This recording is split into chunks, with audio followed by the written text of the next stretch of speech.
மறைந்த தேமுதிக தலைவர் கேப்டன் விஜயகாந்தின் 71வது பிறந்த நாளை முன்னிட்டு சென்னை கோயம்பேட்டில் உள்ள தேமுதிக அலுவலகத்தில் 71 நிமிடங்களில் 71 பேருக்கு 71 கலைஞர்கள் டாட்டூ போடும் நிகழ்ச்சியை அக்கட்சியின் பொதுச் செயலாளர் பிரேமலதா தொடங்கி வைத்தார்.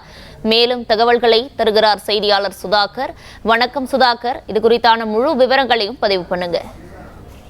வணக்கம். மறைந்த தேமுதிக தலைவர் விஜயகாந்தின் 72வது பிறந்தநாளை முன்னிட்டு அவர் வாழ்ந்த 71 ஆண்டுகளை குறிக்கும் விதமாக 71 நிமிடத்தில் 71 நபர்களுக்கு 71 டாட்டூ கலைஞர்கள் ஒரே நேரத்தில் விஜயகாந்த் படத்தை டாட்டூ போடும் நிகழ்ச்சியானது சென்னை கோயம்பேட்டில் உள்ள தேமுதிக அலுவலகத்தில் நடைபெற்று வருகிறது. இந்நிகழ்ச்சியை தேமுதிக பொதுச் செயலாளர் பிரேமலதா விஜயகாந்த் தொடங்கி வைத்தார். 71 கலைஞர்கள் 71 தேமுதிகவை சேர்ந்த தொண்டர்களுக்கு இந்த டாட்டூவை வரைந்து வருகின்றனர். மறைந்த தேமுதிக தலைவர் விஜயகாந்தின் 72வது பிறந்தநாள் வரும் ஆகஸ்ட் 25 நாளை கொண்டாடப்பட உள்ளது. இதனையொட்டி தேமுதிகவினர் அவரது பிறந்தநாளை பல்வேறு நிகழ்ச்சிகள் ஏற்பாடு செய்யப்பட்டுள்ளது.